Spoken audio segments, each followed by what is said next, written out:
Godina Wallagga Bahaa Aanaa Diggaatti kabajni guyyaa harka dhiqannaa addunyaa kabajame.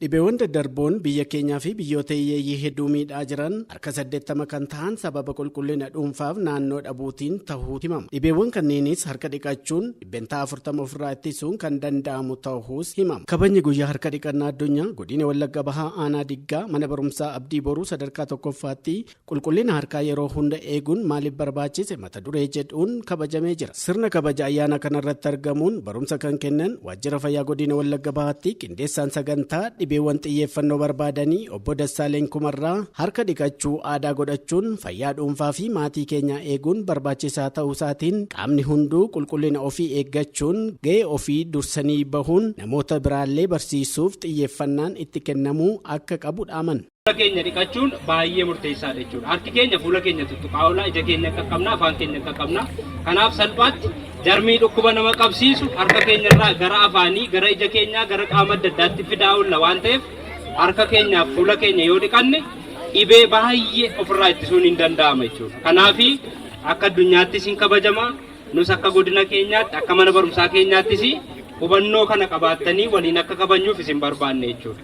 Waajjira fayyaa godina Wallagga Bahaatti ogeessa garee ittisa to'annoo dhukkuboota daddarboo obbo Eliyaas Mokonnoon akka jedhanitti qulqullina dhuunfaaf naannoo ofii eeguun dhibeewwan daddarboo ofirraa eeguu keessatti akka dhiqachuun ga'ee olaanaa waan qabuuf manneen barnootaa keessatti xiyyeeffannee barsiisaa jirra jedhan. Bifa garaagaraatiin kabajaa turree jira torbee kana keessumaa yoo akka godina Wallaggaa Bahaatti manneen barnootaa 670 ol qabna jechuudha.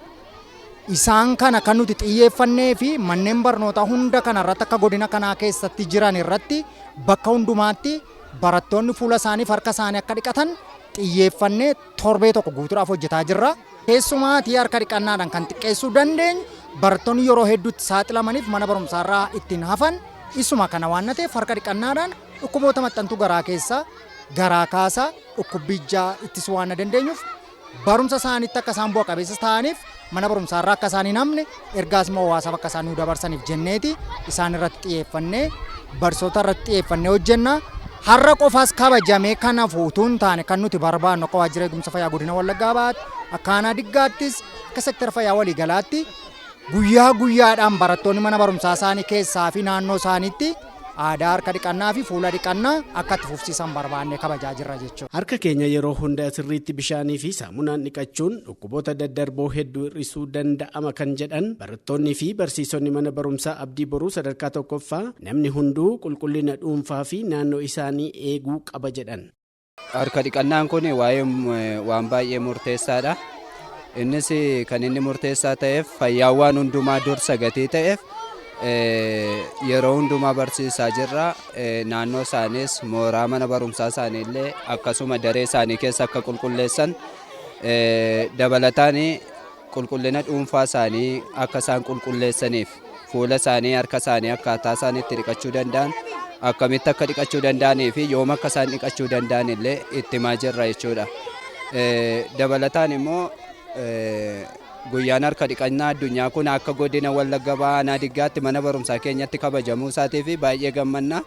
Sababni isaa haala mijataa amma ta'e qabna, bishaan qabna waanta ta'eef yeroo hunda akka isaan itti fayyadamaniif yeroo hunda immoo akka isaan irraa baratanii barattoota naannoo isaanii jiran ganda keessatti akka isaan dhufanii gandoota garaagaraatti akka isaan hubachiisuu danda'aniif hubannoo gaarii waan uumee fi baay'ee barbaachisaadhaa fi murteessaadha jechuun barbaada.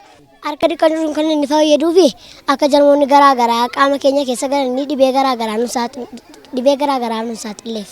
Guyyaatti yoo baate si'a 4 si'a 5 dhiqadhaa. Qulqullina dhuunfaa keessan eeggachuu fi harka keessanii dhiqachuu qabdu. Waa'ee qulqullina dhuunfaati.